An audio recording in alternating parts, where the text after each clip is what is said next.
Right, welcome back, Math 8. Today we are going to start our lesson. As you may know, you guys should have a booklet for this entire chapter, if you will. Therefore, we're going to start workbook page 10.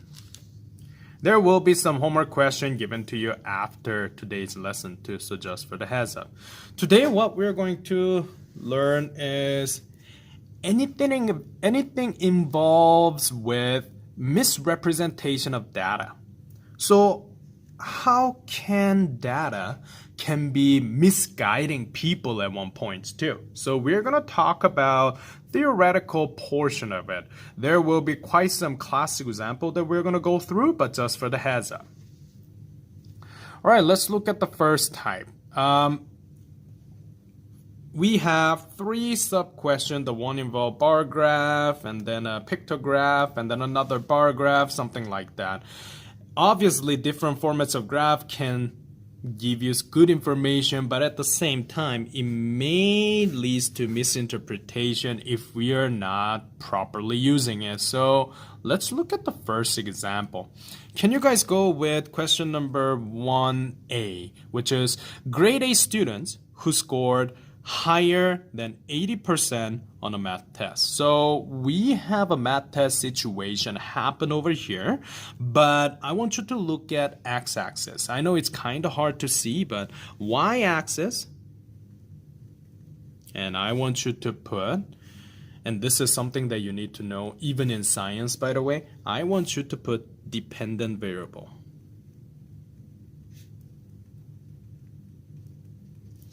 This is fancy way of saying what you observe, what you count if you do survey, and so on. Y-axis telling you numbers of students, so numbers. X-axis, first of all, is known as independent variable. This is the one where we change on purpose. In grade 8 math situation, it's kind of like more category. So it's a fancy way of saying if you have multiple different type of choice in your survey, that can go X, if you will. Y-axis show you number, X-axis show you gender. I know it's a 21st century, there's a way more than two gender, then you can have more than one, like one of the LGBTQ. 2+, you probably know what that is. L for lesbian, G for gay, Q for queer, you guys get the idea. But in any case, we're talking about biological gender, it seems. So, male and female, girls and boys situation happen. But how can we know that this misrepresent?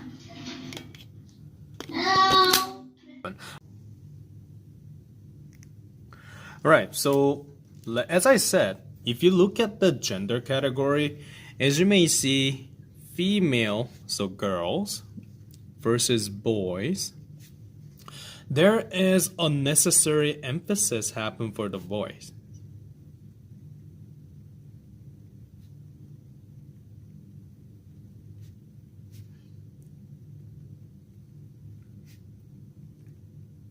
Because the thing is, if we are using bar graph, you better use same size bar, at least horizontally, because what we are interested in is the height of the bar. That's what the bar graph does, is show you the number of students in this specific situation. That's what is important. However, when it comes to the width doesn't play a huge role, but just by having a more width for the boys category, now we are misrepresenting a data because we are somehow emphasizing the boys category by visually appealing in that situation, which is not recommended if you think about it. So misrepresented data in this case happen in this way. If you look at the second pictogram situation, same thing happened for vanilla category. Why do we have a biased representation?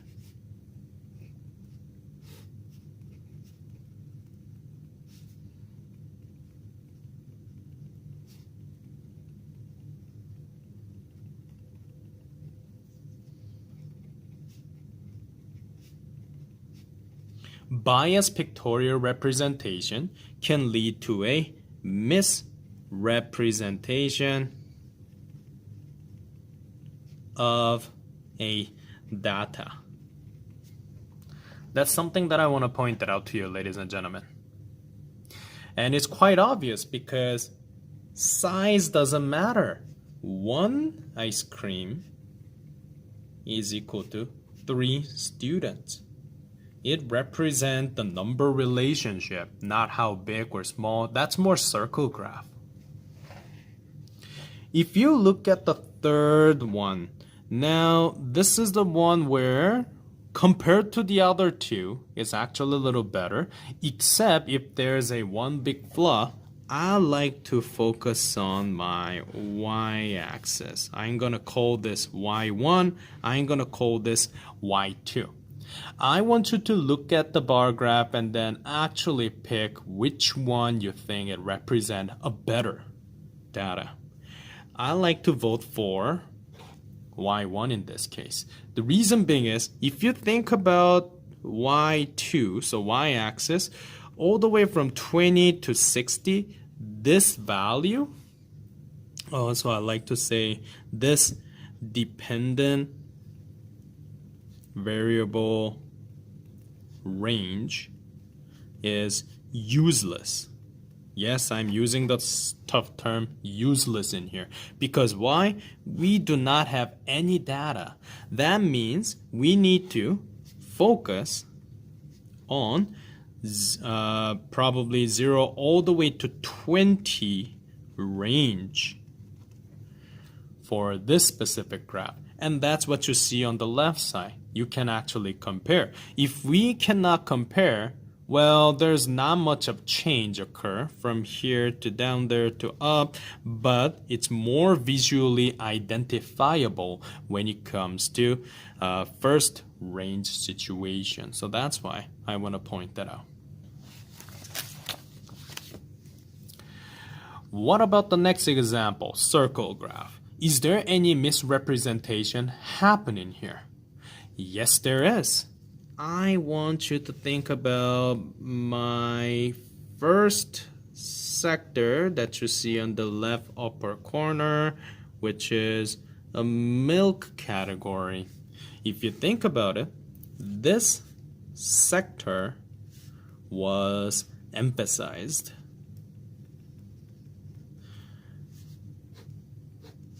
Visually.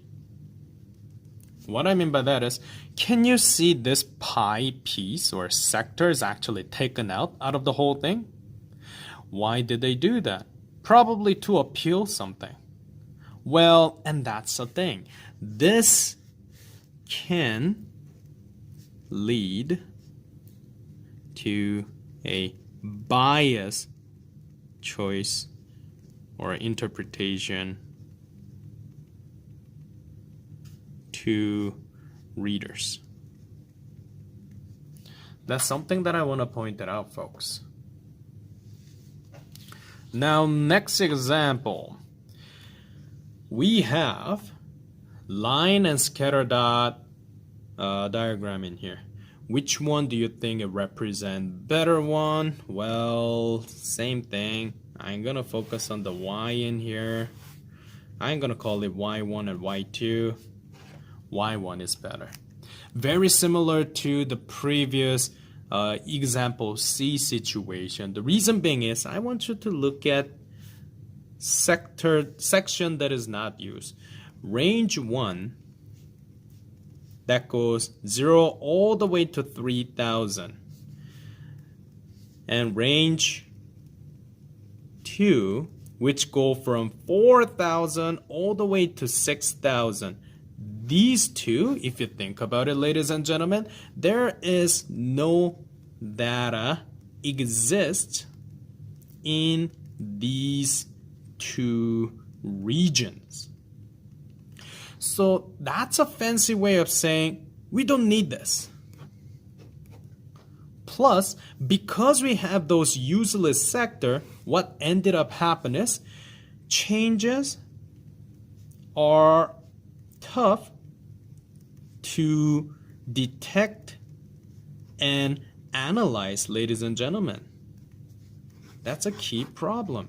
We cannot analyze our, for example, slope, which is your rise over run, or I like to say slope was change of the y value, change of the x value. Those are tough to do in the example number 2. So, like I said, even if you want to do best fit line that go through like this, it is important to go through a pattern. So in this case, pattern are easy to see/observe. That's something that I want to point it out to you.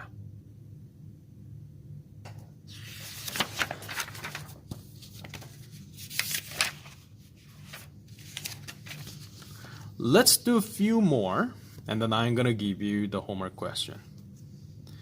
So let's look at this example. We're going to do 2 more, and then I'm going to give you a homework question. Matthew's math test scores are displayed on this bar graph. There's test 1, 2, 3, 4 that is written. According to the graph, what did Matthew receive on each test? So it's analyzing and identifying. B, from the graph, what happens to be true about Matthew's improvement over the 4 test score? What part of the graph has been distorted to create this impression? How, and C, how should the graph be drawn to represent Matthew's progress more accurately? And when it comes to D, what would be a more accurate conclusion about his improvement? So let's go through each of them. First of all, A, we are identifying. That one's easy to see. Test 1, you can just track from horizontal, test 1, 2, 3, 4, and then vertical dependent variable. So test 1 turned out to be 60. I'm going to put 60 point. Test 2 got, which is a little tough to see, but it's halfway from 64 to 66, so I guess that's 65. Test 3, 68 point. Test 4, 69 points, something like that. So A is answering though, so that part is donezo. Now, the second part, I want you to look at the question first. From this specific graph, we are asked to find out anything true statement about Matthew's improvement over the 4 tests that he did. And what is distorted in this picture? Well, first of all, it is true that Matthew's test score showed an increasing pattern if you look at the slope of the graph. What I mean by that is, imagine you put that as a dot, dot, dot, dot, and if you use your ruler, which I have it over here, and try to draw a best fit line that go through most of the line, you will get some pattern like this.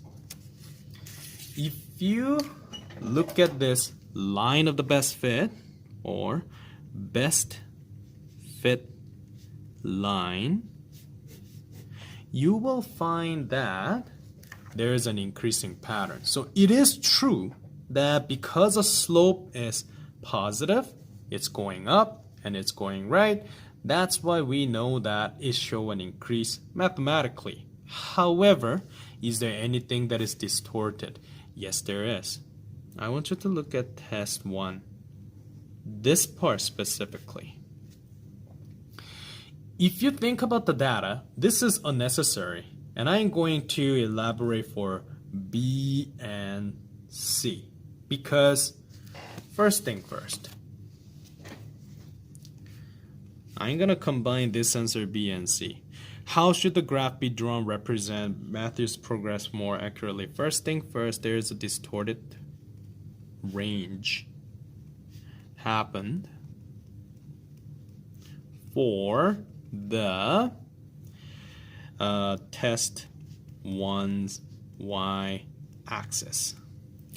What I mean by that is 0 to 60, it just skipped. So this part is squeezed in. But on the other hand, rest of them represent a normal range. So this is normal range. But when it comes to the bottom part, you suddenly have a omitted range. That's unfair because it gives you visually that the test 1 was extremely bad compared to 2, 3, and 4.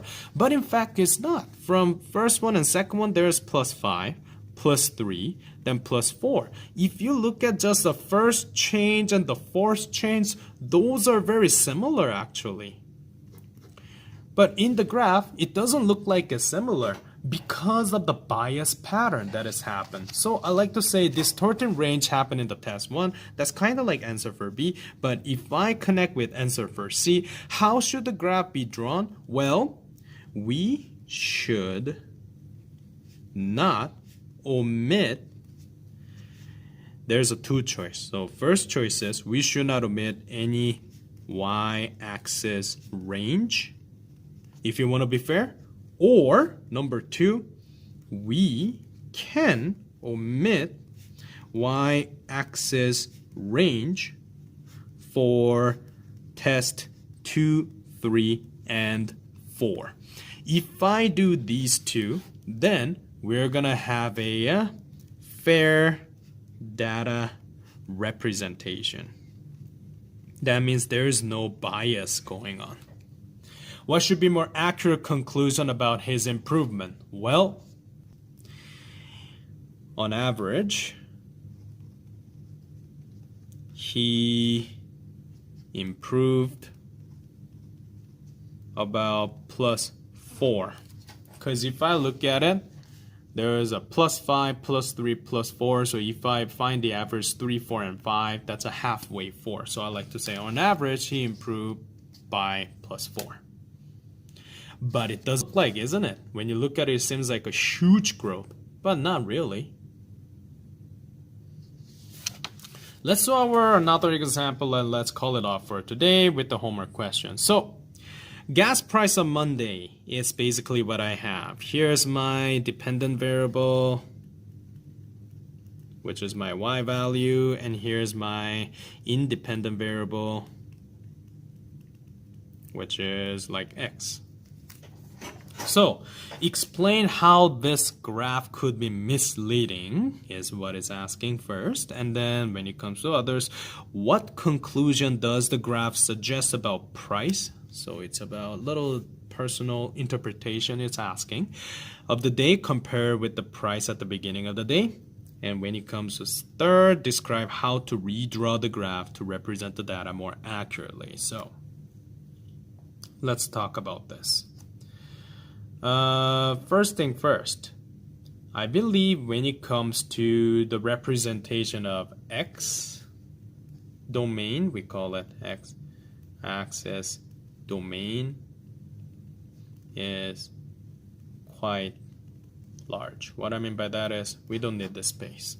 That's the first thing that can use to mislead.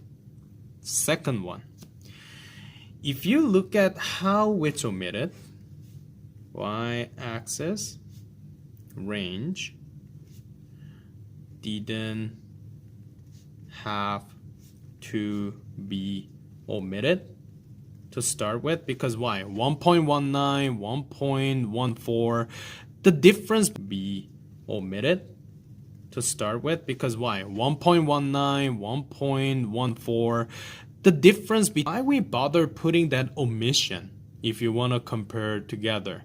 And another thing, okay, omitting is okay. So one of the suggestions can be y-axis didn't have to. Or number two, what you can do is maybe we can omit halfway. And I'm going to explain to you why that is important. Or y-axis range could have been omitted less than 1.14. Because if you look at this gap, 0 to 1.14, there's a huge gap. And as soon as our 7 p.m. data coming in, that's at the start. So imagine you have a bar graph like this in the end. That's quite misrepresentation for this 7 p.m. data, isn't it? Because that's practically giving people the idea that's equal to 0 almost if I skip that part. So if you want to omit it, maybe omit it somewhere midway so that it's kind of fair omission for both of them, not specifically this one. But because of that gap, we have quite misrepresentation that, oh, in the afternoon, the price dropped dramatically. No, it's not. It's not equal to 0. It's just 0.05 drop technically. So A part, I mentioned everything in here. B is asking, what conclusion does a graph suggest? Well, it suggests that in the morning, the gas price is higher than in the evening. That's one of the conclusion. Math, so number aside, you can put how much in there. If you want to know, there's a $0.05 dollar gap between. So that's something that you have. And then the graph suggests basically this kind of graph. So the slope is negative because it's dropping. Describe how to redraw the graph represent more accurately. When it comes to this, first of all, I'm kind of not happy about how the x-axis happened. It's just 2. If you want to compare